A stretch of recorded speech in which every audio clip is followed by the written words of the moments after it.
Before X-rays, antibiotics, and vaguely sterile latex gloves, humans had rocks and moss. And if you were lucky, a village shaman who thought migraines were caused by tiny demons living in your skull, which he could helpfully release by drilling a hole in your head. Welcome to prehistoric medicine, where survival was a team sport, the cure was often worse than the disease, and nobody had even discovered soap. This is the story of how humanity tried earnestly, hilariously, and often fatally to not die from everything. Spoiler alert, it didn't always work. If you enjoy stories where ancient humans fight infections with tree bark and optimism, go ahead and subscribe. Trust me, you don't want to miss the chapter with the honey enemas. Let's set the scene. You wake up in a cave. It's cold, damp, and there's something suspiciously furry curled up next to you that might be a cousin or a raccoon. It's hard to say. You're hungry, obviously, because it's the Mesolithic era, and breakfast hasn't been invented yet.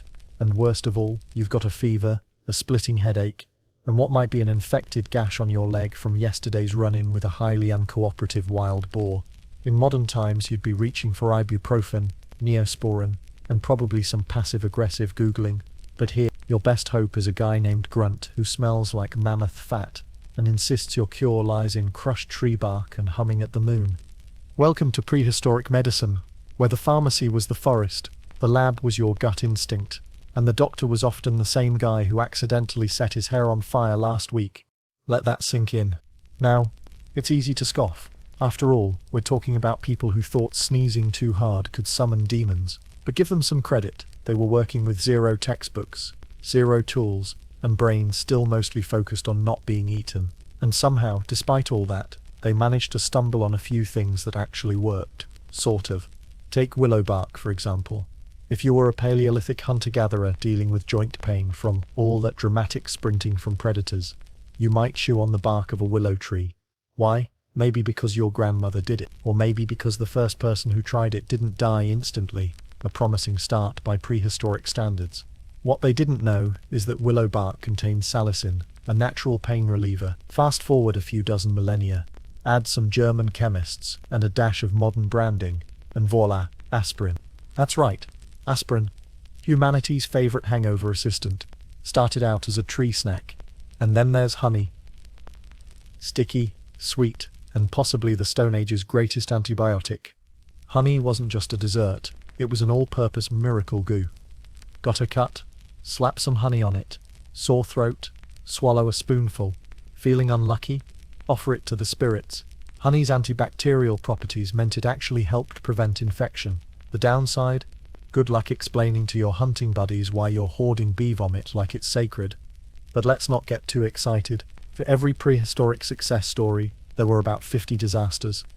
People tried everything. Crushed beetles on broken limbs, animal dung, poultices, burnt frog skin for rashes. If it was sticky, smelly, or vaguely plant-adjacent, someone probably smeared it on their wounds and called it divine intervention. You can almost hear the logic. You've got a swollen knee? Here, rub this pungent moss on it while we chant about thunderbirds. If it doesn't work, well, the gods must be angry. This was less science, more desperate improvisation. And to be fair, that's kind of how science starts. Their diagnoses were equally inspired. If you fainted, it wasn't low blood sugar. It was your soul briefly leaving your body to go gossip with ancestral spirits. A fever meant you were cursed, obviously, and if your arm turned green and fell off, well, that's just the spirits calling you home. Still, these early humans were nothing if not observant. They knew which plants made you vomit, which ones knocked you out, and which ones killed the neighbor's goat in under 10 seconds. They paid attention. Sometimes the cure came from watching what sick animals did. If an injured wolf chewed on a specific root, maybe it wasn't completely insane to try it on your infected toe. It was medicine by Monkey See. Monkey don't die. There's also something touching, and honestly kind of heroic, about this whole messy affair. These weren't just survivalists, they were caregivers. They treated wounds, stayed up with the sick, tried to save people who were slipping away, with zero guarantee, with no real reason to believe it would work, but they did it anyway. Because even back then, when life was mostly just a series of dramatic sprints and bone fractures, people still wanted to help each other feel better. And that's the weirdly beautiful part of the Stone Age pharmacy. It was born not just out of necessity but out of care, Imagine being cold, terrified, barely surviving, and still stopping to gather herbs for someone else. That's medicine at its most primal. And maybe, its most human. Of course, the pharmacists of the time weren't exactly credentialed. No diplomas, no white coats, just people with good instincts, strong stomachs, and a spiritual side that was, let's call it, creative. They talked to plants, they prayed to weather, they danced in circles, and called it therapy. And sure, it's easy to roll your eyes from the safety of a climate-controlled, vaccinated society. But back then, you'd probably be right there with them, humming next to the fire and praying your spleen didn't explode before sunrise. So yeah, breathe that in, dust and all, because the next time you complain about waiting 30 minutes at urgent care, just remember your ancestors were out here, licking bark and hoping for the best. Medicine had to start somewhere. And in the beginning it started with people who were just a little desperate, a little spiritual, and completely convinced that rubbing fish guts on a wound might be the answer. And who knows, sometimes it kind of was. You've got a migraine, the kind that makes you want to curl up in a fetal position and contemplate the benefits of being unconscious. Now imagine someone leans over and says, "Hey, want me to cut a hole in your head?" And you say, "Yeah." That in a nutshell is trepanation, the world's oldest known form of brain surgery, and possibly the most insane medical procedure to survive the test of time, because nothing says healthcare quite like scraping your skull open with a piece of flint and the unwavering confidence of someone who once mistook a rock for a god. Let's get one thing straight, trepanation wasn't rare. Archaeologists have found trepan skulls from France to Peru, ranging from 7,000 years ago to just a few centuries back. Some of those skulls even show signs of healing, meaning the patient survived, walked it off, and possibly lived to say 10 out of 10 would recommend. So why, in the name of prehistoric sanity, were people getting holes carved into their heads? The leading theory: demons. Obvious, or more precisely, evil spirits, bad humors, soul congestion, pick your supernatural flavor. When someone acted erratic, collapsed unexpectedly, or just looked a little too twitchy around the campfire, the community sometimes assumed their head was full of unwelcome guests. And how do you evict a spirit? Why, you give it an exit, of course, a literal one, right through the cranium. And sure, that sounds deranged now, but consider their logic. If a person had seizures, headaches, or bizarre behavior, and then you poked a hole in their skull and they got better, or at least quieter, then congratulations. Ancient evidence-based medicine. Never mind that some of them probably got better in spite of the hole. Not because of it. The actual procedure? Well, let's just say sterile technique was not on the checklist. The process involved scraping or boring into the skull with stone tools, usually obsidian or flint, until you reached the soft, pink, terrifying jelly underneath. No anesthesia, no antiseptic, just grit, maybe a chant or two, and a firm belief in your ability to not accidentally kill someone mid-drilling. It was delicate, brutal work. Too shallow, and you accomplished nothing. Too deep, and your patient became a decorative corpse. And yet, judging by the number of healed skulls, some of these prehistoric surgeons actually knew what they were doing, or at least got really good at not being terrible. Let that sink in. These were people with zero medical school, no surgical textbooks, and tools made from literal rocks, and they still managed to perform successful cranial surgery before the invention of writing. Meanwhile, you can't even open a child-proof Tylenol bottle without Googling instructions. But maybe the most unsettling part? Trepanation didn't always happen because something was wrong. Sometimes it was preventative, like a spiritual oil change, just in case your soul needed ventilation, or to release pressure, or, and this is a real theory, to enhance consciousness. That's right, ancient brain hacking. The original upgrade. Now, not everyone survived. Plenty of trepaned skulls show no signs of healing, which probably means the patient died during or shortly after the procedure. Whether from infection, trauma, or the simple fact that getting a hole drilled in your head is generally a bad time, we may never know. But for the ones who did survive, it must have been bizarre. Imagine waking up with your head bandaged in moss, surrounded by villagers clapping like you just came back from the dead. Of course, we shouldn't give ancient medicine too much credit. Trepanation wasn't necessarily a last resort. Sometimes, it was the first idea. Broken leg, wait it out, coughing up blood, burn some herbs, but you twitch in your sleep, and someone's reaching for the obsidian scraper like, Don't worry, I saw this in a dream. The sheer number of cultures that independently discovered trepanation is disturbing. From the high Andes to Neolithic Europe, people decided again and again that the best way to fix a mysterious illness was to turn someone's head into Swiss cheese. It's either a testament to the global human instinct for healing, or the global human talent for doing deeply questionable things with alarming confidence. And here's a thought to rattle around in your modern, intact skull. What if some of it actually worked? Now, I'm not suggesting we throw out MRIs and go back to Flintstone neurosurgery, but in some cases, severe head trauma, for example, relieving pressure inside the skull can be life-saving. Modern medicine still does craniectomies, which are basically trepanation with fewer feathers and significantly more antiseptic. So yeah, maybe ancient people weren't completely off their gourds, just mostly. Let's not forget the patient in all this. Imagine the courage or desperation it takes to agree to something like this.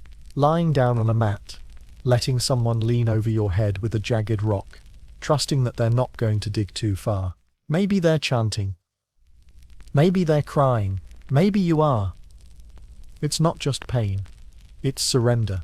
It's putting your brain literally in someone else's hands. And that's what makes trepanation so weirdly human. It's not just about superstition or desperation. It's about trust, about hope, about someone saying, I want to help you, and another person saying, okay, try. It's grotesque, it's barbaric, and it's kind of beautiful. But let's not get too misty-eyed.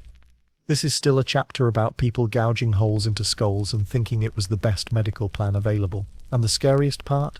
Sometimes, it kind of was. Forget white coats and waiting rooms. In the prehistoric world, your local healthcare provider was probably barefoot, covered in feathers, and humming to a gourd.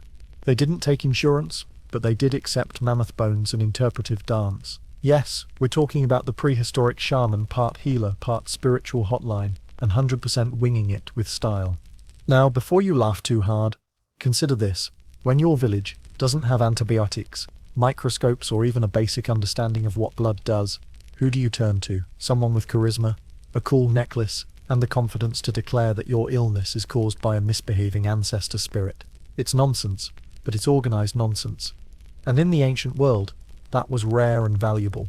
Shamans were the first medical professionals, and they did it all with zero schooling, infinite mushrooms, and an absolutely wild sense of fashion. Animal pelts? Obviously. Face paint? Always. Staff topped with a raven skull. These were the influencers of the spiritual medical industrial complex. They knew how to put on a show, and the show was your life. Let's walk through a visit. You show up to the shaman's dwelling, maybe a cave, maybe a yurt, definitely something with bones hanging from the ceiling. You've got a fever, a sore throat, and a nagging sense of existential dread. The shaman greets you, inspects your aura, probably sniffs something pungent, and announces you've been cursed by the spirit of a fish you didn't thank properly last spring. Obviously, next comes the healing ritual.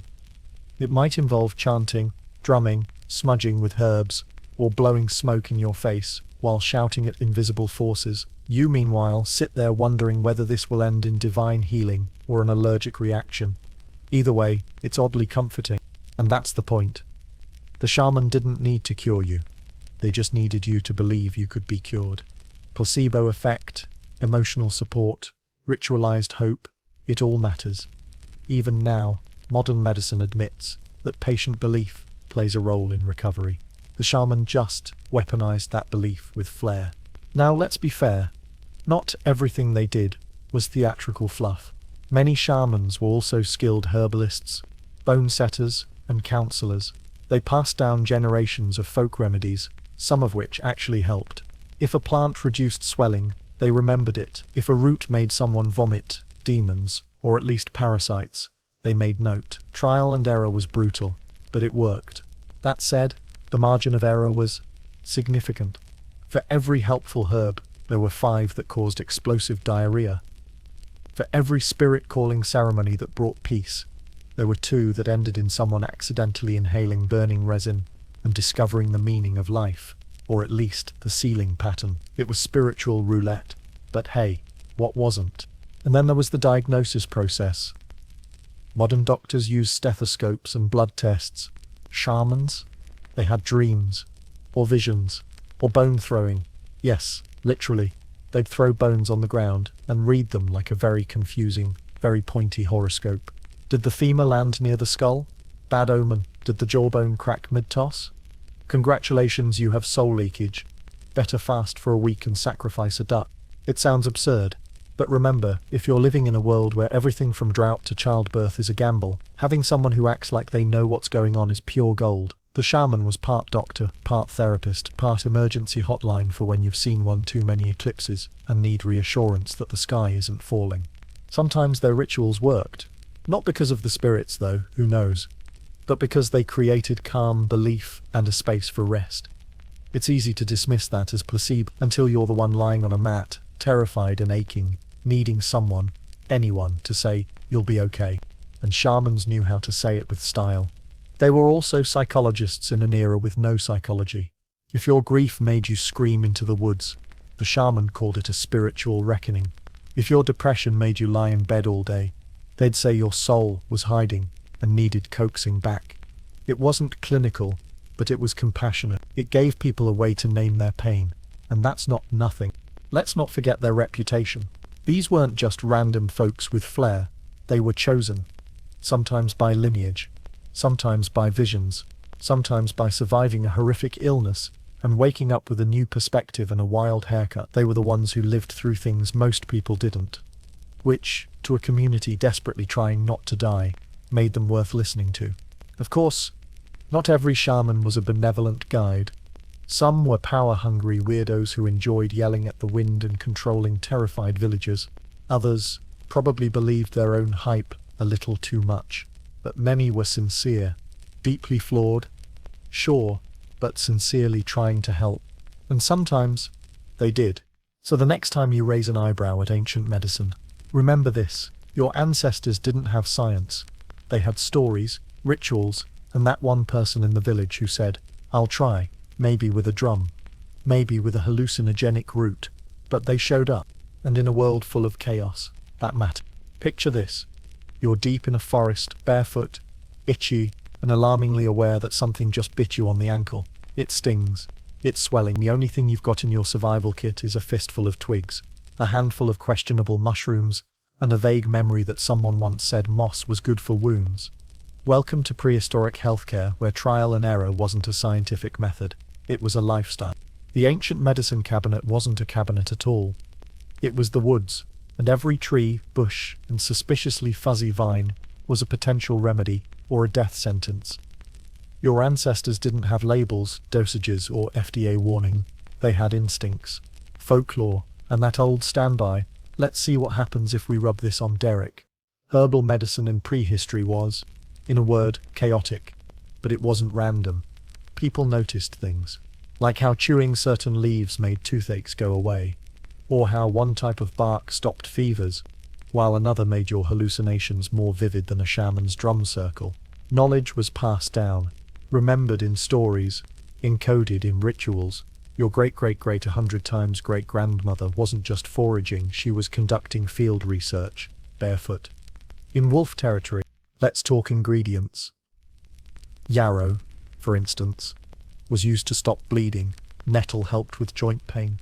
Poppy seeds, pain relief, euphoria, and mild spiritual revelations if you took too many. Sound familiar? That's because a lot of these prehistoric treatments were the ancestors of modern drugs. They just came with a significantly higher chance of accidentally poisoning yourself. The tools weren't much better. Obsidian scalpels were sharp, so sharp in fact that some modern surgeons still marvel at their precision. But back then, there was no sterilization. You found a rock, chipped it into a blade, and hoped the gods were watching. Bone needles were used for stitching wounds. Not fine-tipped, surgical-grade ones. We're talking literal bird bones, hollowed and sharpened, threaded with sinew. Prehistoric people didn't know bacteria existed, but they knew open wounds were a problem, so they got creative. And then there was charcoal. Not the kind you use on your Instagram teeth whitening kit, the gritty, burned wood kind. They used it to disinfect wounds, occasionally to absorb poison, sometimes to draw protective symbols on your body. Because when in doubt, make it look cool and mystical. You may be wondering, How did anyone figure this out? Did someone just eat every plant in sight until they found the one that didn't kill them? Sort of, yes. But also they watched animals. When a wounded deer chewed a specific root, they took note. When a bear rubbed against a certain tree, maybe there was something to that bark. It was a collaborative research program, with the forest's furriest residents. Occasionally effective, occasionally catastrophic. Of course, not all remedies came from plants. Some came from stones, crystals, minerals, and weirdly shaped pebbles. All had their place in the prehistoric first aid kit. Some were believed to carry healing energy. Others were ground into powder and rubbed on skin irritations. Did it work? Rarely, but it added dramatic flair to the healing process. And that counts for something. There were also animal-based treatments. And this is where things get creative. Think crushed insects, fermented urine, bear fat compresses. If it came from a living thing and didn't run away fast enough, it probably ended up in someone's wound at some point. The logic? If the animal was strong, its parts might help you be strong too. Sympathetic magic meets makeshift medicine. Let's pause here. Take a breath. Imagine the desperation, the hope, the sheer guesswork involved in treating an injury with boiled bark and owl feathers. There was no backup plan, no second opinion. If it didn't work, you didn't get a refund, you got a funeral. But here's the miracle. Some of it actually worked. And over generations, patterns formed. Recipes were remembered, dosages guessed, adjusted, whispered down the line. That's how early pharmacology was born. Not in a lab, but in muddy fields and smoky caves, between bites of raw tuber and muttered prayers. The medicine wasn't separate from life. It was part of everything. The hunt, the seasons, the dreams. Healing was a ritual, a story, a communal act. If you were sick, someone gathered herbs, someone else sang, another person held your hand. You weren't just treated, you were witnessed. And yet, it was dangerous. Prehistoric people didn't know which plants were toxic until someone found out the hard way. Sometimes a healing root and a poisonous one looked nearly identical. Sometimes the cure killed you slower than the disease. It was a constant gamble, but one they played anyway, because not playing wasn't an option. So ask yourself, if your toothache felt like someone was stabbing your face from the inside out, what would you risk chewing on? A root that might help? A paste made from moss and spiderwebs? A bitter leaf soaked in ash? In the prehistoric world, bravery didn't just mean fighting off predators.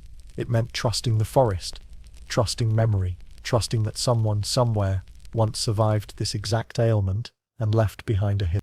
It meant being willing to experiment, to hope, to believe that healing could be pulled from the dirt, scraped from a rock, or coaxed from the whisper of leaves, even if it tasted like feet. History has a funny way of leaving receipts. Not the paper kind, obviously. Trees had more pressing jobs back then.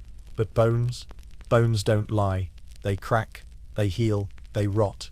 And sometimes, they whisper the weirdest stories you never asked to hear. Welcome to the strange, slightly gross, occasionally heartwarming world of prehistoric forensic anthropology.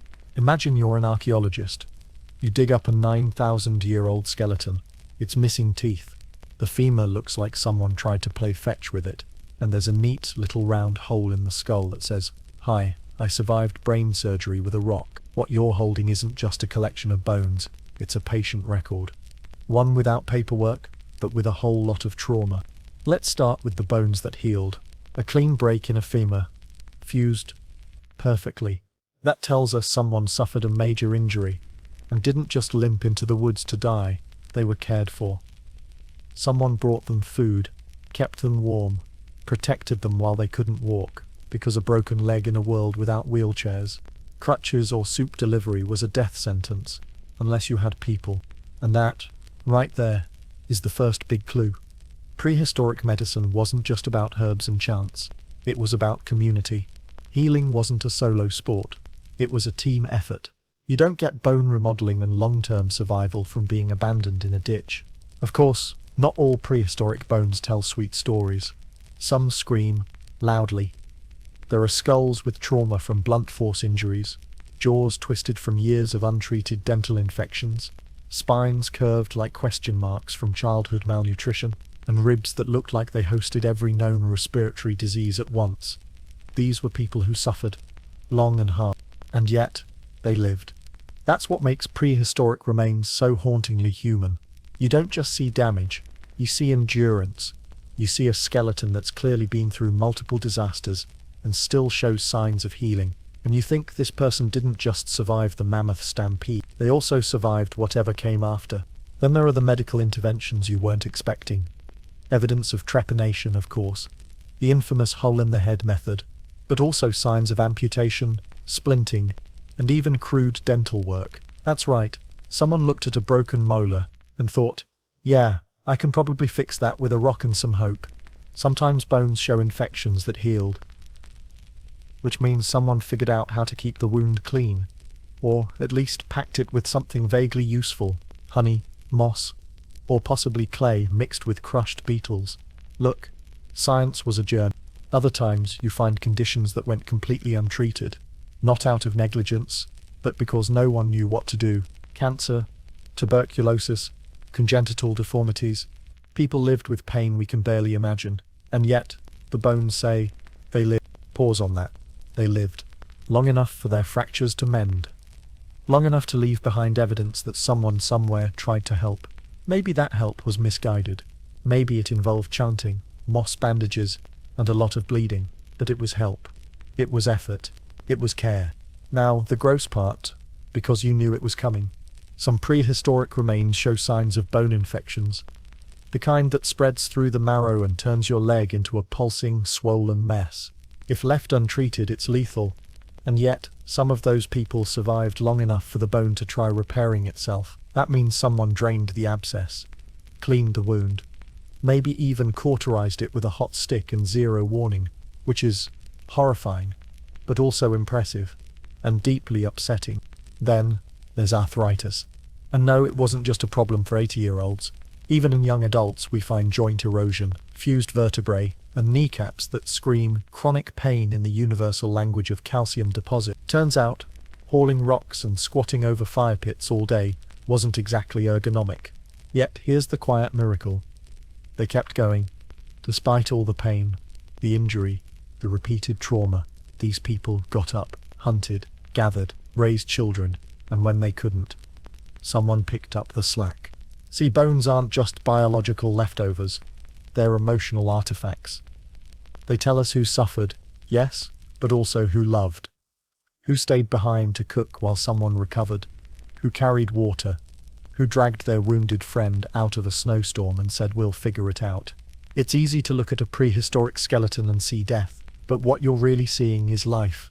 Messy, painful, resilient life. Life that didn't give up when things got hard. Life that didn't need modern medicine to understand the basics of compassion. And maybe that's the most remarkable thing of all. In a world without bandages, doctors or antibiotics, people still found ways to help each other survive. With sticks, with bark, with whispered stories and shared meals, with whatever they had. Because the truth is, healing doesn't always look like a hospital. Sometimes it looks like a broken bone, slowly knitting back together in the cold silence of a cave. Let's say you sneeze.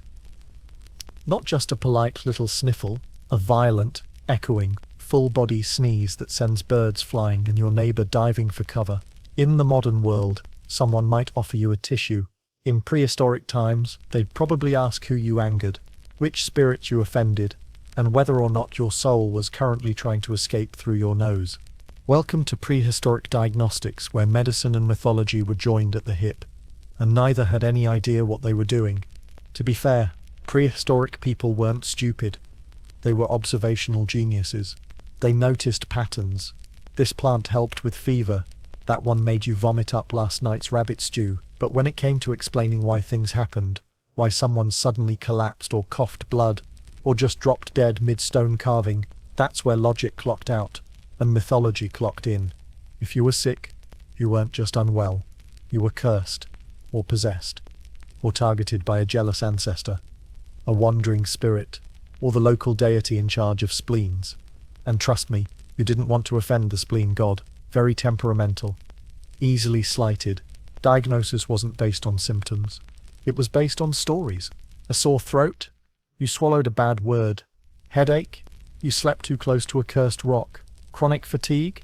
Your shadow has been stolen. Honestly, if WebMD had existed back then, it would have been a page that just said, "Congratulations, you're haunted." And yet, it worked. Sort of. Not medically, but socially. These myths gave people a way to make sense of suffering. A way to talk about grief, pain, fear, all the things prehistoric languages hadn't quite figured out how to express. Mythology was the user manual for a confusing world. Sure, it wasn't helpful, but at least it was interesting. Treatment, of course, followed suit. Got a fever? You need a purification ritual. This might involve bathing in cold water while chanting, or being waved over with sacred smoke and the tail feathers of a bird that died on a Tuesday. Did it lower your temperature? Probably not. But it gave your friends something to do while you sweated it out on the floor. Other illnesses required more elaborate responses. If someone had seizures, the belief was that their body was being used as a rental property by an evil spirit. The solution? Exorcism. Not the kind with holy water, more like shouting really loudly until the ghost got bored and left. Sometimes it worked, sometimes the person died. Either way, the ritual was considered a success. Let's talk about the wind. Yes, the wind. It wasn't just weather. It was a major player in prehistoric pathology. Catching a cold? The wind did it. Sudden pain in your back? Wind demons. General malaise? You've got wind trapped in your organs. Obviously, people went to great lengths to protect themselves, wrapping in furs, staying indoors, or avoiding certain mountains where the wind was known to gossip and hex travelers. If you think this sounds ridiculous, just remember we still say things like, "I feel under the weather." And then there were omens. Got sick after seeing a fox? The fox cursed you. Stepped on a spider while pregnant. Now your baby will have 8 legs. Dreamed about a snake? Better dig up your dead aunt and apologize for forgetting her birthday. There was a logic to it, just not one grounded in anything remotely resembling science. But don't mistake myth for total nonsense. These beliefs served real purposes. They created structure. If you thought an illness was caused by breaking a taboo, you might behave better. If healing required community rituals, then everyone showed up. Emotionally, physically, spiritually, that mattered a lot. Still, the consequences of magical misdiagnosis could be grim. Imagine you have appendicitis, but your tribe thinks you're cursed by the moon spirit because you looked at it with impure thoughts. So instead of medical care, you get tied to a ceremonial post and covered in goat butter while the shaman negotiates your soul's release with a chant that sounds suspiciously like a mating call. Hours later, you're dead. Everyone agrees it was the moon spirit's will. Nobody questions the method. Just the moon. Let that sink in. This was medicine by metaphor, and sometimes it helped. If you believed you were cursed, and a ritual convinced you otherwise, your brain might just take the win and start to heal. The placebo effect isn't a modern invention. It's ancient, powerful, and often covered in ash and feathers. But sometimes, belief killed more than it cured. Plagues were blamed on witches, bad omens, or impure thoughts. The sick were exiled, not treated. The mentally ill were called spirit-touched, and either revered or feared, depending on the vibe. And if you were unlucky enough to get a mysterious rash during a solar eclipse, well, let's just say your neighbors probably started sharpening sticks. Still, amid all the magical mayhem, there were moments of compassion. The myths weren't just fear-mongering. They were attempts, clumsy, chaotic, deeply human attempts, to explain the unexplainable, to wrap pain in story, to give meaning to misery, and maybe, just maybe, to feel less alone. So yes, prehistoric medicine misdiagnosed everything, but it also did something modern medicine still struggles with. It made people feel seen. So, you want to spice up your love life? In prehistoric times, that didn't mean swiping right. It meant grinding up beetles, whispering at the moon, and hoping the root you just ate wasn't secretly poisonous. Welcome to the original dating pharmacy, where aphrodisiacs were made from lizard tails, and fertility plans involved significantly more animal parts than anyone should ever be comfortable with. Let's start with romance, or at least the prehistoric version of it, which involved less candlelight and more suspicious herbal tea. Love potions were everywhere, and almost none of them worked, unless you count violent nausea as foreplay. Ancient people believed that consuming certain plants or animal parts could boost attraction, desire, or at the very least, make you slightly less repulsive to potential mates. Some of the more charming ingredients included crushed ants, snakeskin, powdered hooves, and, in truly bold cases, dried bat hearts. The logic? If an animal was aggressive, virile, or hard to catch, maybe its traits could be transferred to you. So naturally, if you wanted passion, you ingested something that once snarled. And while that sounds absurd, let's not pretend modern marketing is that much better. At least the prehistoric people didn't have to watch a 2-minute commercial promising results with a 37-second list of side effects. Now, if the goal wasn't love but reproduction, the stakes got even higher. Fertility rituals were common, elaborate, and often deeply unhygienic. Some involved drinking broths made from animal organs. Others required burying dolls made of clay or wood beneath a sacred tree. If you were trying to conceive, you might be instructed to sleep under the stars, rub yourself with certain plants, or avoid certain foods, or, in some cultures, not bathe for a full moon cycle, because nothing says seduction like 30 days of musk and desperation. Still, many of these practices were rooted, pun intended, in real observations. Some herbs used to promote fertility do in fact influence hormones. Others acted as diuretics, stimulants, or sedatives. Not exactly baby makers, but they definitely affected the body. Whether that was helpful or horrifying depended largely on dosage, timing, and the shaman's mood. And then there were the don'ts. Prehistoric birth control was, let's call it, creative. Some women inserted crushed plants, animal fat, or even stones as rudimentary barriers. Others drank infusions made from toxic herbs in hopes of preventing conception. These were dangerous gambles, often resulting in illness or worse, but they also speak to agency, to choice, to the desperate desire to control something as uncontrollable as biology. Because here's the quiet truth, buried beneath all the weirdness. Prehistoric people didn't just want to survive, they wanted to love, to raise children, to plan families, to feel like their choices mattered in a world that often didn't ask their opinion. And when those choices failed, they grieved. Miscarriages were mourned. Infertility was feared. Stillbirths were wrapped and buried with care, sometimes with tiny offerings or symbols of protection. It wasn't science, but it was tenderness. It was acknowledgement. It was hope wrapped in ritual, and pain softened by community. Now, let's take a brief detour into seduction techniques. Forget flowers and chocolates. Think more along the lines of ceremonial dancing, elaborate body paint, and strategically placed feathers. Attractiveness was, as always, part performance, and sometimes part potion. One popular trick: burning certain herbs known to have pleasant or at least memorable smells. Think prehistoric incense. The goal was simple: smell like something that wouldn't repel a mate. In a world where most people reeked of smoke, sweat, and animal grease, even a faint whiff of mint might have been enough to start a family. There were also charms. Small talismans worn to attract partners or boost fertility. Some were carved into animal shapes. Others were made from bones, teeth, or beads. People wore them around their necks, tied them to their arms, or buried them near their sleeping spots. It was a prehistoric version of mood lighting, subtle, symbolic, and only slightly terrifying. Of course, not all potions were made to ignite love. Some were brewed to suppress it.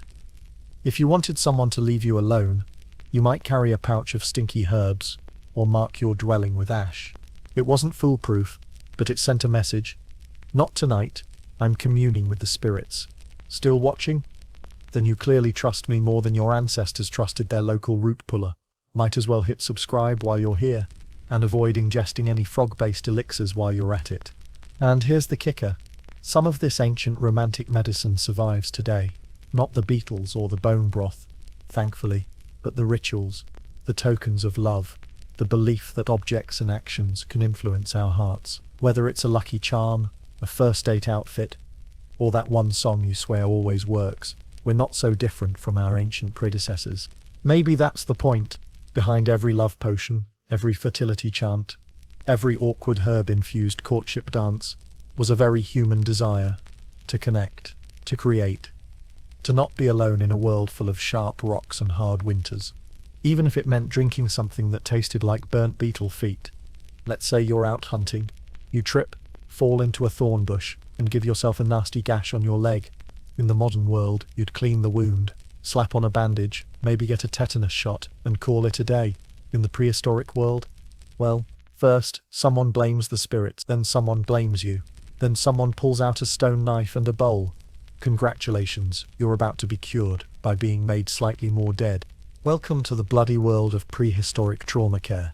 Or, as it was often practiced, controlled bleeding and wildly uncontrolled superstition. See, when something went wrong, a wound that wouldn't heal, a fever that wouldn't break, a limb that looked like it was auditioning for a horror film, people often turn to bloodletting, because obviously if your body is failing, the answer must be to let more of it leak out. It's a logic as ancient as it is questionable, and to be fair, they weren't alone in that thinking. Bloodletting persisted as a medical practice all the way through the Middle Ages, the Renaissance, and even parts of the 19th century. But in the prehistoric world, it was less scientific theory, and more the gods want a snack. If you were injured, people assumed you were cursed. Not just unlucky, cosmically offensive. Maybe you stepped on sacred ground. Maybe you didn't thank a river spirit properly. Maybe your ancestors were still mad about that whole forgot the ritual offering situation last winter. Either way, your wound wasn't just physical, it was moral. And so began the process of spiritual cleansing, which often involved an obsidian blade, a shallow cut, and a prayer you really hoped was effective. The tools? Primitive. The rationale? Even more so. Blood was sacred, powerful, the stuff of life. So naturally, if you were sick, the obvious thing to do was drain it until either the evil left, or you did. They believed blood carried not just vitality, but also corruption. And if you let out the bad blood, you could reset the system, like rebooting your immune response via slow exsanguination. But this wasn't just about illness. Bleeding rituals were also used for mental health issues, which of course weren't recognized as such. If someone was anxious, paranoid, or prone to yelling at shadows, they weren't unwell, they were possessed. And the treatment?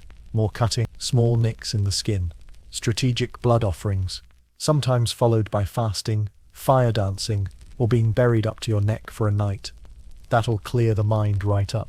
Now let's talk about battlefield wounds. Because, let's face it, prehistoric life was basically one long episode of Survivor meets Gladiator, with worse food and no prize money. Injuries were constant. Arrows, spears, animal bites, accidental clubbing. Every day was a new opportunity to leak something vital.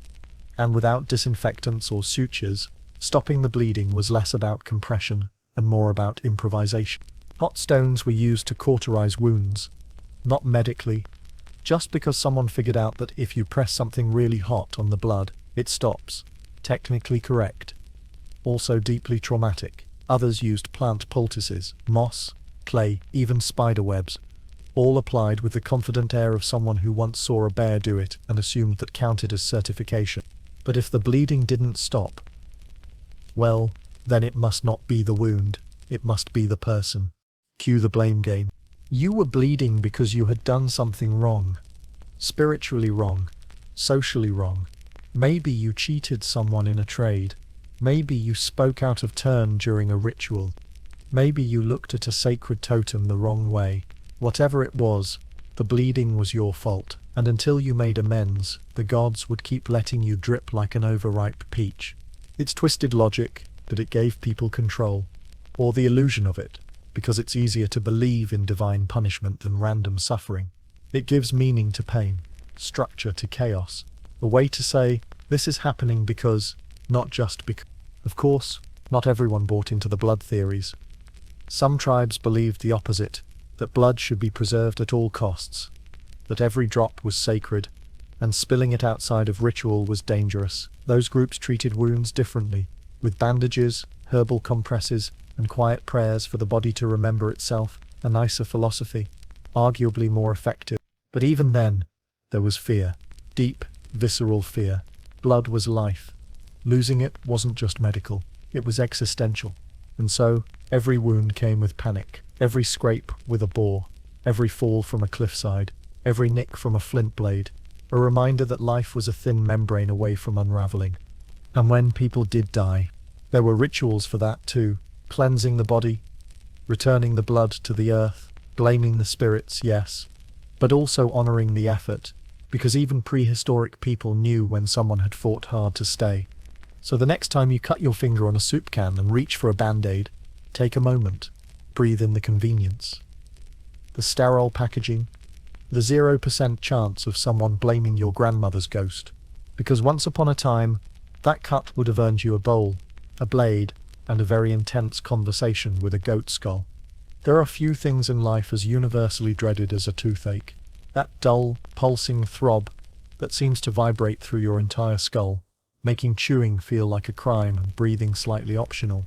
Now imagine that pain, but it's 15,000 years ago. You have no idea what a dentist is, and your only treatment options include A. Yanking the tooth out with a piece of animal bone, B. Shoving crushed bark into your gums, or C. Dying. Welcome to prehistoric dentistry, a place where the pain was real and the tools were made from things that once had tusks.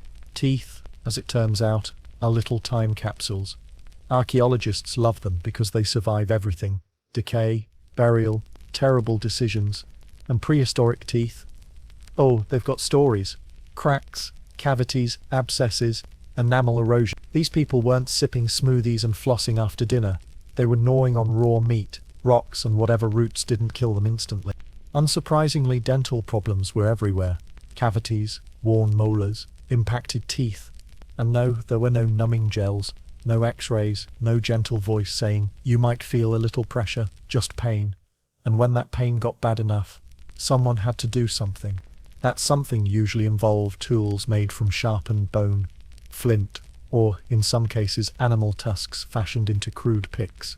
Picture a saber-toothed toothpick jammed into your gum line while someone sits on your chest to keep you from running. There's no Novocaine, there's just the rhythmic sound of stone grinding tooth, and your soul quietly exiting the building. And yet, they tried. Evidence from as far back as 14,000 years ago shows signs of dental intervention, tiny grooves in the enamel where someone clearly tried to scrape out a cavity, holes that weren't natural, made deliberately, maybe to relieve pressure from an abscess. Primitive drilling with a bow tool, yes, a bow, like archery. Except instead of aiming at prey, you were aiming at infection, through a mouth. Let that sink in. You're lying on a mat. A relative holds you down. Another spins a string-wrapped stick with a jagged flint tip against your tooth. And you just hope that this will stop the pain before it ends your life. And if that doesn't work, they pull the whole thing out. No anesthetic, just a sharp tool and a prayer. Sometimes they used herbal poultices to dull the agony. Clove, yarrow, and even fermented tree bark. All mildly numbing, mildly antiseptic, and wildly disappointing compared to, say, modern painkillers. But they did what they could: chewed leaves, packed wounds with ash and moss, and tried to keep the swelling from reaching the point where your entire jaw looked like it was auditioning for a horror movie. Now, there's also evidence of decorative dental work. Some skulls show filed teeth shaped into points, not by accident but on purpose. Why? Could be status. Could be tribal identity. Could be someone thought shark teeth made you look tough. Whatever the reason, it involved taking a perfectly healthy tooth and grinding it into a triangle without any numbing agents or antiseptic. Because sure, if you're already in pain, why not add a bit of fashionable agony? And then there were the early attempts at dentures. Yes? Really? Some remains show evidence of teeth being replaced with animal pieces or shaped stones. Not functional, not comfortable. But hey, aesthetic. Even in the prehistoric world, nobody wanted to be the guy gumming his mammoth jerky at the communal feast. But the most horrifying of all, the abscess skulls. These are human remains where infection rotted the jawbone from the inside. The kind of infection that swells your face, pushes out your teeth, and eventually drills a hole through your skull, just to escape. These people lived with that pain, for days, sometimes weeks. No antibiotics, no relief, just fever, swelling, delirium, and eventual death. And if they were lucky, someone tried to drain it, with a stick. And yet, some survived. Their bones show signs of healing, their jaws, slowly remodeling, which means someone sat with them, fed them, cared for them while they drooled blood and pus. Prehistoric dentistry wasn't pretty, but it wasn't heartless either. And let's be real, Some of this isn't that different from modern times. We still fear the dentist, still delay appointments, still get told we're not flossing enough. The difference? We have Novocaine, anesthesia, tools that don't look like they were pulled from a saber-toothed tiger's murder kit. So next time you're lying in a dentist's chair, surrounded by buzzing tools and judgmental posters about sugar, remember this: your ancestors didn't have reclining seats or polite hygienists. They had bone picks. They had infection. They had bravery or desperation in equal measure. And sometimes, they had a friend with steady hands and absolutely no training. Whispering, "Hold still," while aiming a tusk at their molar. Close your eyes.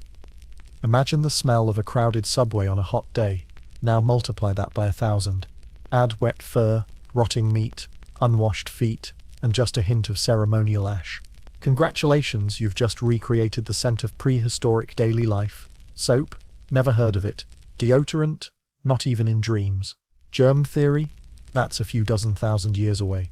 Cleanliness in the prehistoric world was not next to godliness. It was, at best, a seasonal suggestion. Let's start with the obvious. People were dirty. Not just, oops, skipped a shower dirty. We're talking bathed twice a year and felt smug about it. Dirty. Bodies were coated in smoke, sweat, animal grease, and the general dust of survival. Hygiene was not about being clean. It was about being protected. If something masked your scent from predators or spirits, it was good. Whether it made you smell like burnt squirrel didn't matter. That's not to say they didn't wash. Occasionally, river baths happened, but they were rare, seasonal, or ritual-based. You might wash before a ceremony, or after a birth, or if someone declared that your smell had officially offended the ancestors. But daily hygiene? That wasn't a thing. Water was for drinking. Soap wasn't invented yet. And exfoliation came in the form of rolling around in sand or being licked by the family dog. Hair care was equally inventive. Grease, often from animal fat, was slathered on hair to keep it in place, repel lice, or simply to look shiny under the flicker of torchlight. Some cultures braided it tightly to minimize tangles. Others shaved parts of it in ritual designs. Shampoo? No. Comb? Maybe a stick. Conditioner? Yes, if you count bear grease and rainwater. And oh yes, lice. Lots of lice. Nits, fleas, ticks. Entire communities of parasites living rent-free on prehistoric scalps and skins. People dealt with it by picking them out manually, or smoking them out, or simply ignoring them until the itching became spiritually significant. There's evidence of combs carved from bone, used to remove lice, a small mercy in a world where hygiene was mostly theoretical. Clothing didn't help. Furs and hides were rarely washed. Maybe scraped clean. Maybe rinsed if someone bled on them. But full-on laundering? Nope. Your shirt smelled like your last 10 meals, and your pants were a time capsule of last winter's hunt. And still, that was considered normal. The stench? A sign of labor, survival, effort. You didn't want to smell like flowers. You wanted to smell like someone who'd wrestled a boar and lived.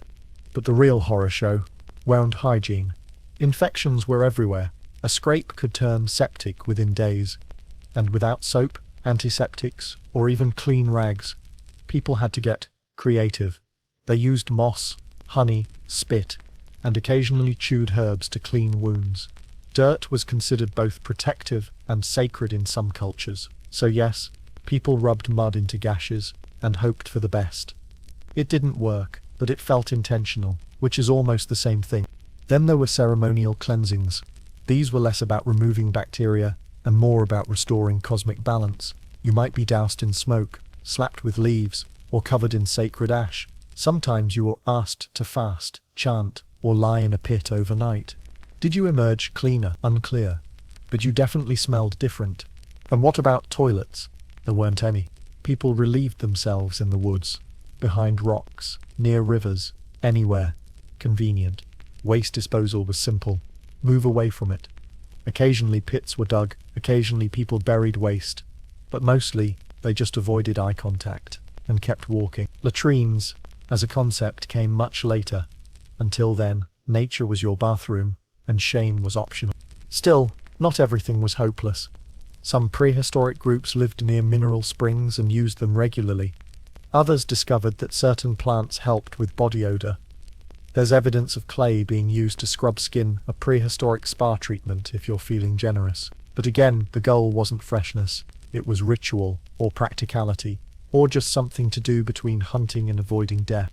And despite it all, they survived. Their immune systems, hardened by constant microbial warfare, were probably steel-plated.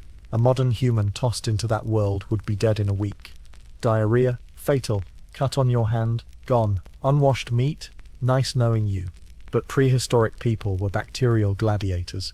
They didn't know what germs were, but they definitely knew how to survive them, mostly by sheer immune brute force and luck. Still, it's humbling to realize how recent our obsession with hygiene is, how new the idea of clean really is. For most of human history, smell was identity, dirt was protection, grease was practical, and the idea of scrubbing your armpits daily with perfumed gel would have sounded like absolute madness. So next time you step into a steamy shower, holding your 5th scented body wash of the month, take a moment, close your eyes. Imagine the scent of mammoth hide, old sweat, fermented berries, and just a whisper of ceremonial ash, and say thank you to the ancestors who didn't die of an infected toenail. There are few moments in prehistoric life more terrifying than realizing you've been scratched by something. And now it's starting to look weird. It's red, it's hot, it smells faintly of regret. And worst of all, you live in an era when nobody knows what bacteria. Welcome to the prehistoric immune system showdown, a 24/7 survival cage match between you, your environment, and every microbe on Earth. Let's get one thing clear. Infection was everywhere. You didn't need to fall on a spear to be in danger. All it took was a splinter, a blister, a bug bite that went sideways. Your skin was your first and only line of defense. And if it failed, you were one angry wound away from your obituary being carved in a rock. And yet somehow, people didn't just drop dead at the first sniffle. Because even without microscopes or germ theory or sterile anything, prehistoric humans started figuring things out. Not why infections happened. No one was naming bacteria yet, but what might help. And sometimes, by pure luck or raw pattern recognition, they got it right. Let's start with fever. In the modern world, it's an annoying side effect. In prehistory, it was a fire alarm from the soul. People believed fever was a sign of spiritual battle, your body fighting off evil forces. So treatment? You guessed it, sweating. If you already had a fever, the solution was to get hotter. Think fire pits, thick furs, and chanting until you passed out. The logic? Burn the evil out, or at least make it so uncomfortable that it leaves on its own. Shockingly, this wasn't completely insane. Fever does help the body fight infection. The problem was the delivery. If your temperature was already 103 berfeft, wrapping you in a mammoth hide sauna while beating a drum might push it over the edge from immune response to hallucinating a conversation with your dead uncle. But it wasn't all sweat and guesswork. There were herbs, and some of them genuinely helped. Willow bark for pain, yarrow to stop bleeding, garlic, honey and moldy bread to treat wounds. Yes, moldy bread. Long before Alexander Fleming stumbled upon penicillin, prehistoric people were accidentally rubbing fungus into open wounds, and sometimes, just sometimes, it helped. These early antifungals and antibacterials weren't understood, but they were remembered. If someone survived a nasty cut after a certain plant was used, that plant became sacred. If someone didn't die after chewing a moldy root, it got added to the healing ritual. The scientific method? No. Survival-driven memory? Absolutely. Honey was another superstar. It wasn't just a sweet treat, it was antimicrobial gold. Prehistoric people smeared it on wounds, swallowed it during fevers, and sometimes just carried it around like a sugary safety blanket. And while it didn't fix everything, it often kept infection at bay long enough for the body to catch up. But let's not get too romantic. Most infections didn't end well. Sepsis, tetanus, gangrene, all frequent guests in the prehistoric ER, which was probably just a mat next to a fire. If you were lucky, the infection stayed localized. If you weren't, it spread far. And by the time someone noticed the smell, you were past the point of healing and firmly in preparations for Sky Journey territory. There are skeletal remains with clear signs of infection. Pitted bone, fused joints, skulls, swollen with abscesses. These people suffered. Long, painful, drawn-out illnesses, with zero morphine and lots of screaming, and yet they lived long enough for the damage to become fossilized. That's endurance. That's horrifying. And then there's the weird stuff, the fungal friends. Fungal infections were everywhere. Skin, lungs, feet.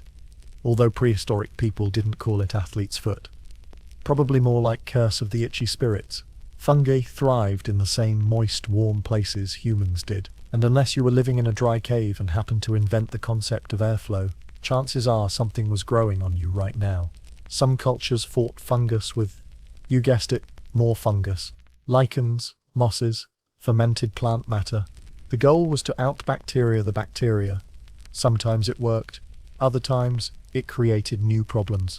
But the idea was there. Nature could heal, or at least get creative. And what about boils?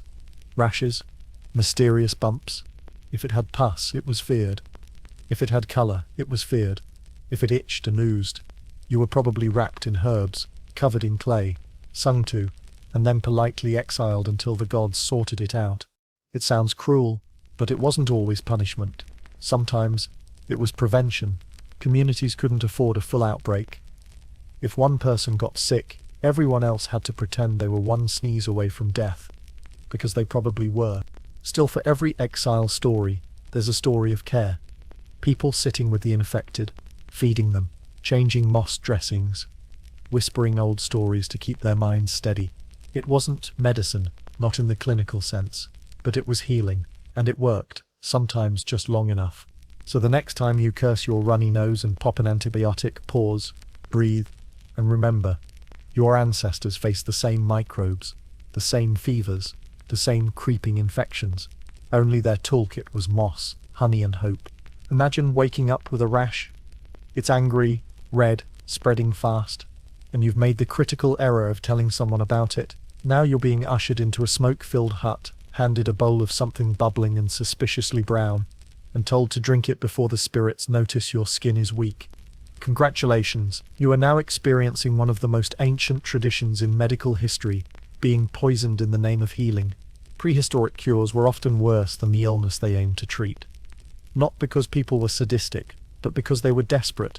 They didn't have microscopes, or clinical trials, or even a proper word for liver. What they did have were patterns, guesses, and a lot of time spent watching what happened when you fed someone burned lizard.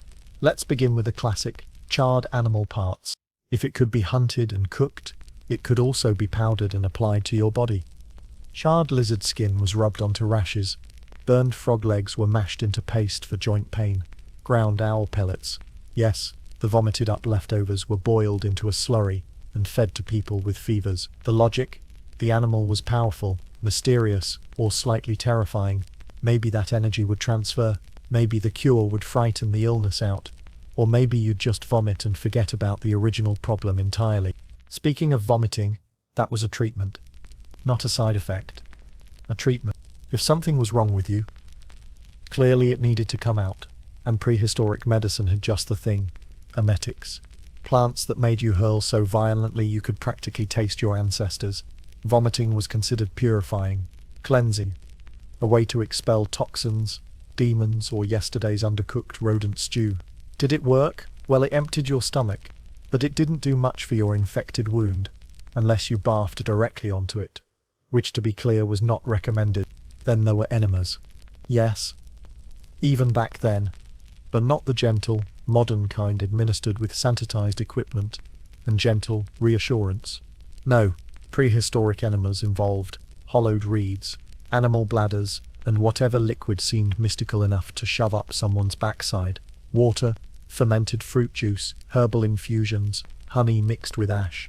The goal, cleanse the body. The result, psychological damage, forever.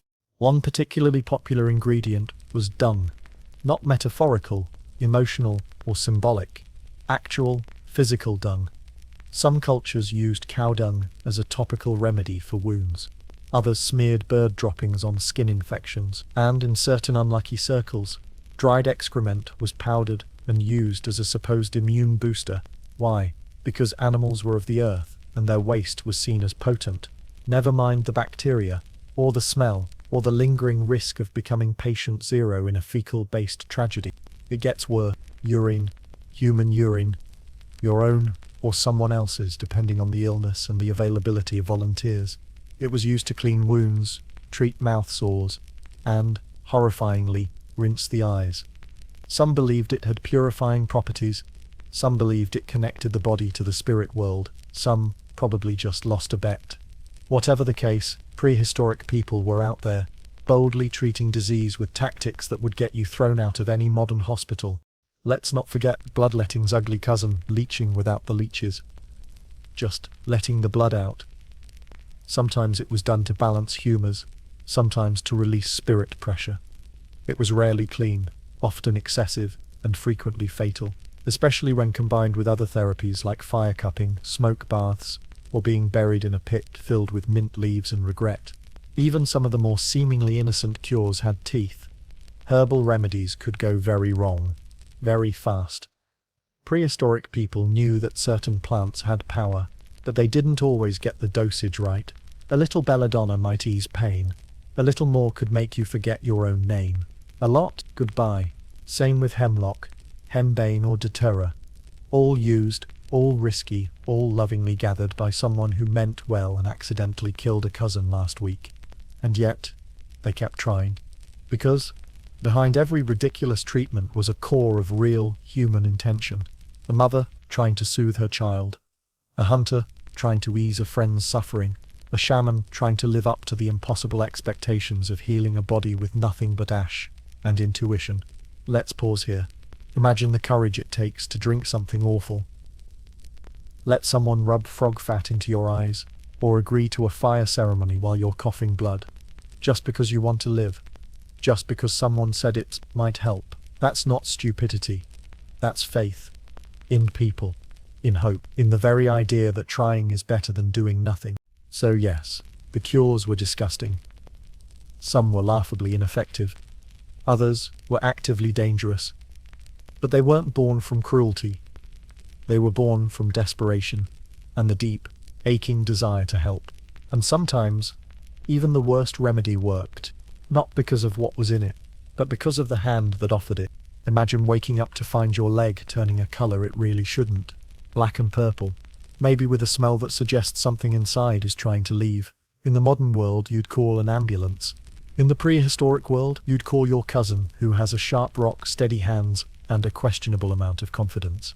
Because congratulations, you're about to experience surgery, caveman style. Yes, they did surgery. No, it wasn't gentle. Prehistoric surgery wasn't performed in clean rooms with soft music and mood lighting. It was done in caves, huts, open fields, wherever you collapsed.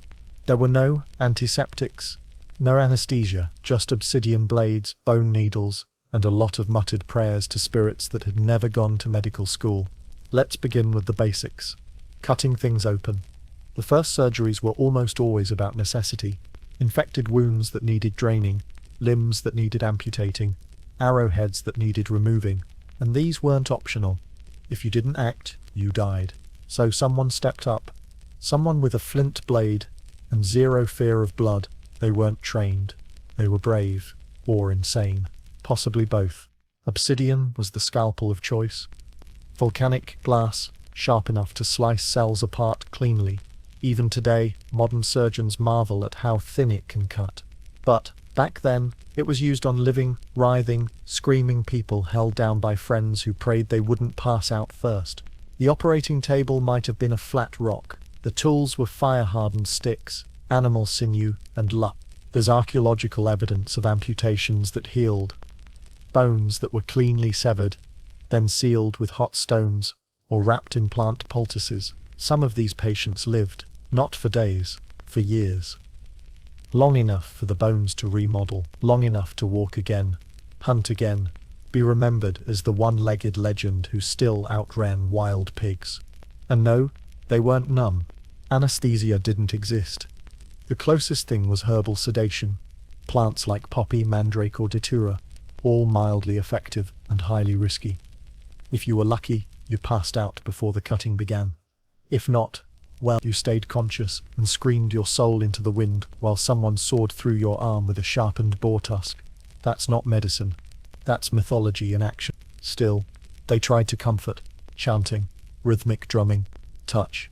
A shaman whispering prayers, not because it dulled pain, but because it reminded the patient, you're not alone, you're held, you're witnessed, you're more than this horror. Let's talk about stitching. You didn't get sterile thread, you got animal sinew. Maybe plant fiber if you were lucky. Bone needles pushed through skin while someone held your head and sang lullabies about trees and ancestors. Was it pretty? No. Was it effective? Occasionally, the wounds closed. Sometimes they even stayed closed. And then there were the rituals. Surgery wasn't just physical, it was spiritual. Every incision was a conversation with unseen forces. Illness was a curse. Healing was a negotiation. The body wasn't a machine. It was a vessel, sacred, flawed, fragile. Cutting into it meant offending something. So the operation came with ceremony, offerings to the spirits, ash drawn on the face, songs sung to ward off whatever darkness caused the ailment. If the patient died, it wasn't the surgeon's fault. It was the gods, or the patient's. Maybe they had unbalanced energy.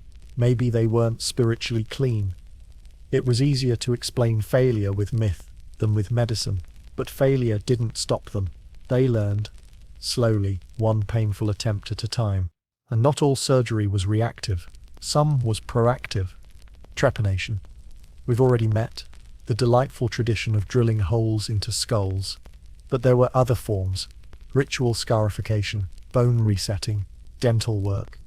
The kind of procedures that today would require years of study, sterile tools and post-op snacks. Back then it just required guts, both the patient's and the surgeon's. One skeleton found in France had a leg bone that had been cut, aligned, and splintered using bark and clay. The bone healed, imperfectly, but functionally. That means someone understood structure, alignment, recovery.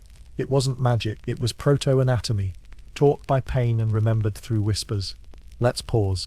Imagine the trust it took to let someone cut you open. Imagine the pressure on the person holding the blade. No textbooks, no training, just the knowledge that if you don't try, someone dies. And if you do try, they still might.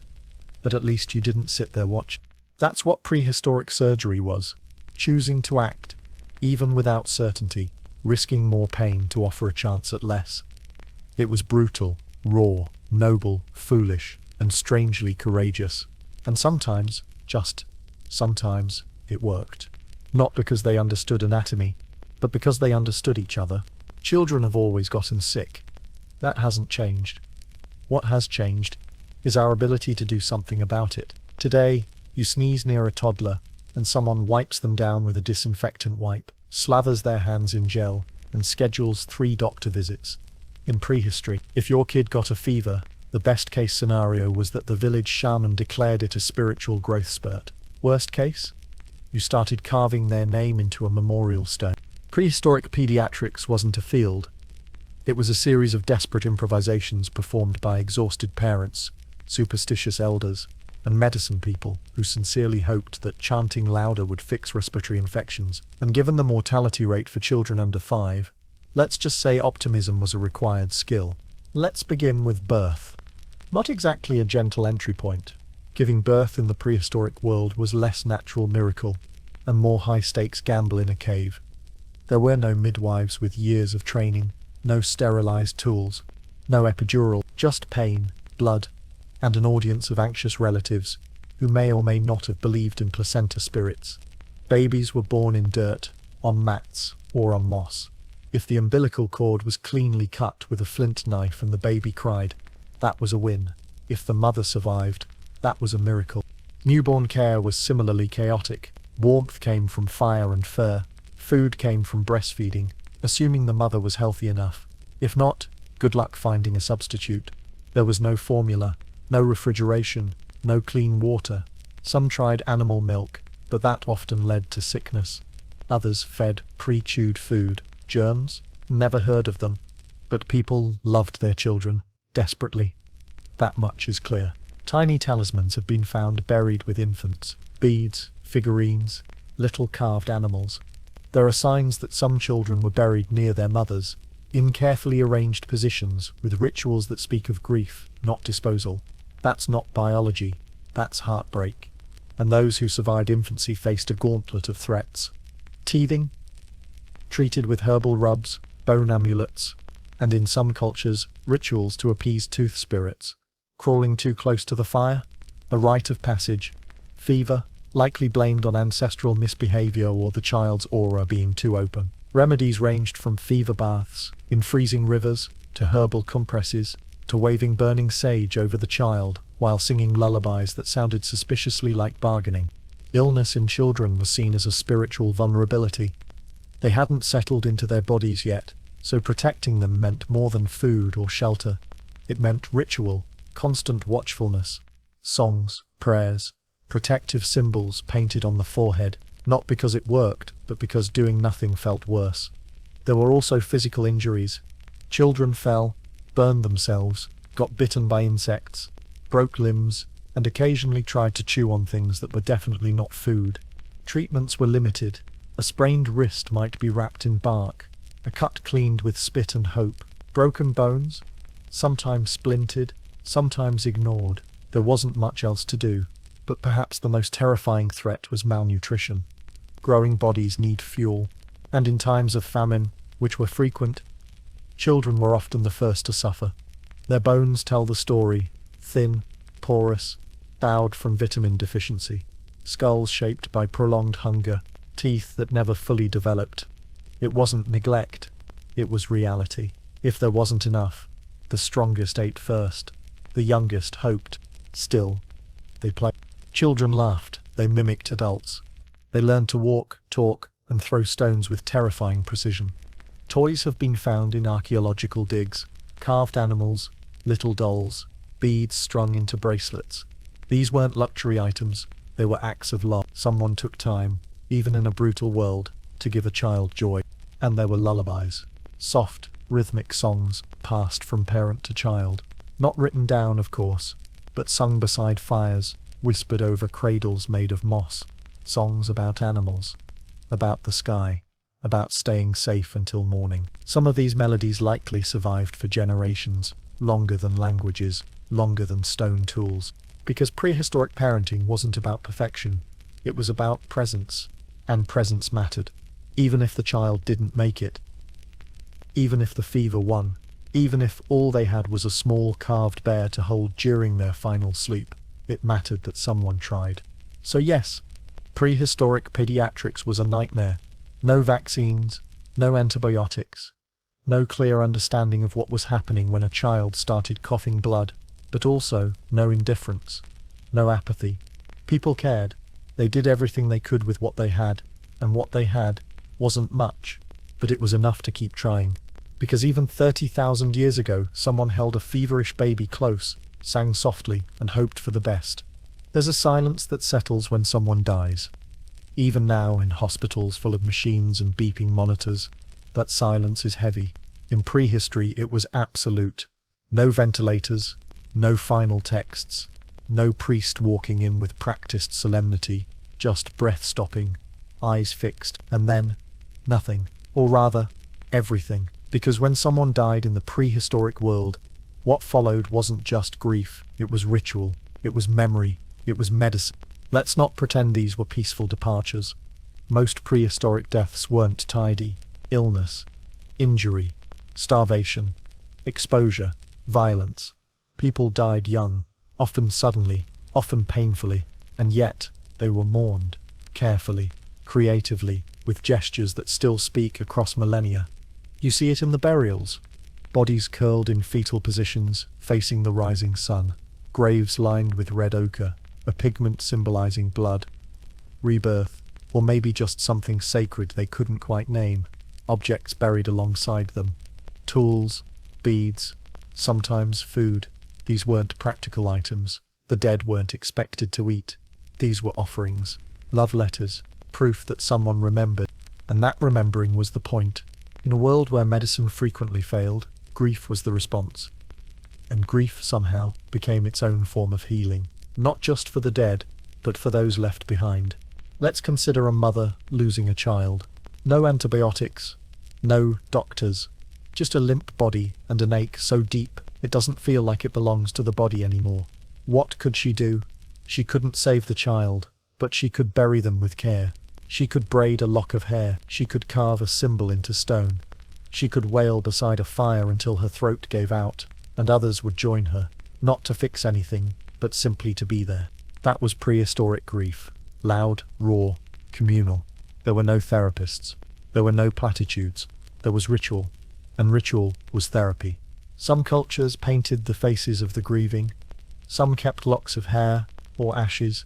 Some created temporary shrines, small mounds of stones, lines in the dirt, symbols scratched onto cave walls. The point wasn't permanence. It was participation. If someone died, the community acted. Not because it brought them back, but because not doing anything would have been worse. And it wasn't just humans. Prehistoric people buried animals too, carefully, lovingly. There are graves of dogs curled beside humans, clearly placed with intention. These weren't food, these were companions. Their deaths mattered. Their lives were honored. So what does that say about medicine? It says that healing wasn't just about the body. It was about the soul, the psyche, the community that held you. When someone died, you didn't just lose a person. You lost safety. You lost knowledge. You lost laughter. And the only way to survive that kind of loss was to make something from it. So they did. Grief became art. Cave paintings aren't just records of hunts. Some are scenes of death, of passage, of strange floating figures guiding people into the unknown. Maybe that's religion. Maybe that's imagination. Or maybe it's just someone trying to process what happens after a friend stops breathing. There's evidence of bones being cleaned and placed in special pits, skulls arranged in circles, burial sites revisited, touched, even rearranged. This wasn't casual, it was sacred. It was a way of saying, you mattered, even now, even when you're gone. And over time, those rituals became stories. Stories became beliefs. Beliefs became medicine for the mind. Because what is medicine, really? It's not just plants or procedures. It's the act of trying to ease suffering, of doing something when someone else hurts. And sometimes, the only thing you can do is remember them. Let's pause here. Imagine someone you love dying, and you have nothing. No coffin, no priest, no place to put them except the ground. But you do have your hands. You can dig, you can sing, you can gather flowers, press them into their hands, and whisper words they can't hear. But you say them anyway, because saying them helps you. That's prehistoric medicine. It didn't end when the body failed. It continued in what came after. So no, they didn't have grief counselors, but they had community fires. They had songs, they had rituals passed down by those who had lost before. A shared language of loss, spoken in gestures instead of words. And strangely, that was enough. Enough to keep going. Enough to believe that life, though short, was not meaningless. And maybe that belief that remembering mattered was the most powerful medicine of all. Let's strip away the beeping monitors, the sterile white corridors, and the smug little hand sanitizer pumps. Imagine a world with no hospitals, no doctors in lab coats, no ER waiting rooms with bad magazines. Now, imagine trying to survive in it. Welcome to prehistory, where medicine was improvised, healing was personal, and the closest thing to a second opinion was a groaning elder muttering, "That doesn't look good." And yet, people lived. Not forever, not pain-free, not easily, but they lived. They treated wounds. They nursed fevers. They delivered babies. They adapted. In the absence of institutions, they created something else entirely: community care. Let's talk about what that actually meant. You cut your foot on a sharp rock. Someone cleaned it. Maybe with spit, maybe with a leaf they swore by, maybe with a sacred ant that was probably just the first thing they grabbed. You had a fever, they made a tea. You couldn't walk, they carried you. Sometimes for miles, sometimes on makeshift stretchers made of woven branches and desperation. They didn't have medical charts, they had memory. They remembered who had survived that kind of wound before, what they had tried, what worked, what absolutely didn't. And over time, that knowledge became tradition. But let's be clear, tradition was no substitute for modern science. They didn't know what bacteria were, germs, pure fantasy. The idea that your breath could carry disease would have sounded absurd, unless you were blowing on someone with cursed lungs. But even in their ignorance, they stumbled into insight. They boiled water, They used honey, they chewed on willow bark. They isolated the sick, not because they understood contagion, but because instinct whispered, maybe don't sleep next to the guy coughing up blood. There's something oddly comforting about that. The fact that even without understanding the mechanics of disease, they still tried to protect one another. Not always successfully, but the effort mattered. So what are the lessons? First, healing is a human instinct. You don't need a diploma to hold someone's hand when they're in pain. You don't need credentials to sit beside the dying and let them know they're not alone. The prehistoric world had no emergency numbers, but it did have urgency. When someone needed help, others acted, even if they were wrong, even if they failed. Second, medicine isn't just science, it's story. The things we pass down, the remedies we remember, the rituals we repeat, they're based on the collective experience of people trying not to die. Some of those stories were superstition, but others were proto-pharmacology, early science wrapped in myth. Third, pain was shared. In a world without hospitals, your suffering wasn't hidden behind curtains. It happened out loud, in front of the tribe. And that meant healing wasn't private, either. It was collective. Everyone saw the wound. Everyone saw the recovery, or the loss. Let that sink in. There was no privacy, no HIPAA protections, no ask the doctor, not me. If someone was sick, everyone knew, and everyone felt it, because in small communities, every life mattered. You couldn't afford to ignore someone else's suffering. You couldn't afford to be indifferent. Which brings us to the real medicine of the prehistoric world: presence. When everything else failed, when the fever didn't break, when the limb couldn't be saved, when the chants didn't work, people stayed. They stayed beside the suffering. They lit fires, they sang, they wrapped bodies in furs and buried them with care. There's something in that worth remembering. Today, we have technology, we have knowledge, we have better tools, but we're also more isolated. We've built walls around our pain, wrapped grief in euphemisms, and outsourced care to institutions.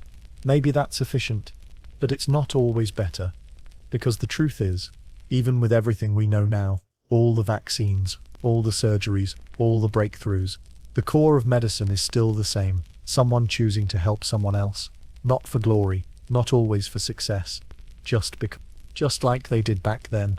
So next time you roll your eyes at ancient remedies, or laugh at a shaman waving feathers, remember this: they were doing the best they could with what they had.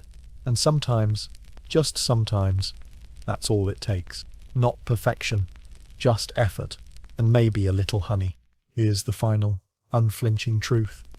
You are only here, scrolling, watching, sipping something overpriced, because someone somewhere once figured out that moss could stop a bleeding wound, that if you boiled that root instead of chewing it raw, it didn't kill you. That humming over a feverish child might not fix the illness, but at least it gave them comfort. You exist because your ancestors didn't give up, even when everything around them was trying to make them extinct. Think about that. Every cough they endured, every scratch that didn't turn septic, every bizarre healing chant shouted at the moon, you are the product of that persistence.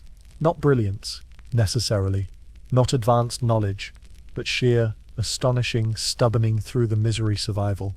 Your ancestors endured parasites, plagues, and predators. They were bitten, broken, burned, bruised, and occasionally buried up to their necks in questionable rituals. And they kept going. Why? Because there was no other option. Giving up meant extinction. Fighting meant maybe. And maybe was enough. They crossed frozen tundras with infected toes wrapped in rabbit fur. They gave birth in caves, in mud huts, under trees during thunderstorms, with only groaning and grit to guide them.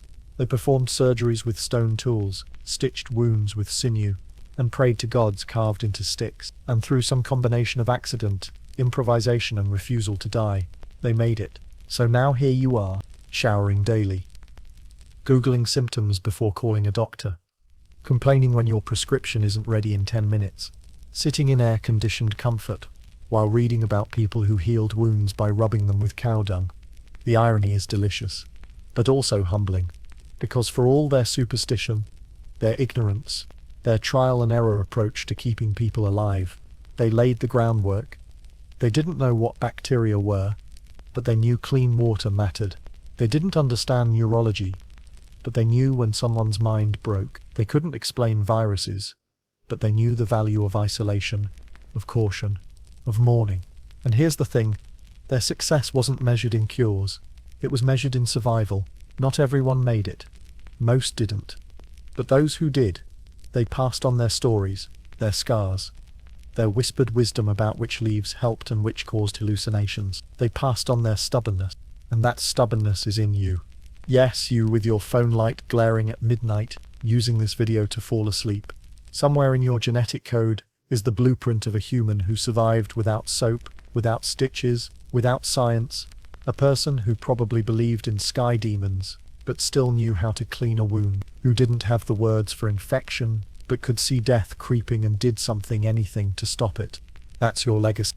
You are the descendant of every person who didn't lie down and accept death, who tried something, who reached for a root, a rock, a ritual, who failed often, but also, occasionally miraculously succeeded. So the next time you flinch at a paper cut or mutter about a mild fever, remember, someone in your bloodline survived smallpox in a cave, someone else gave birth to twins during a lightning storm while chewing willow bark. Another lived through a winter on nothing but bone broth and resolve, and they didn't just survive. They loved. They sang lullabies. They buried their dead with flowers.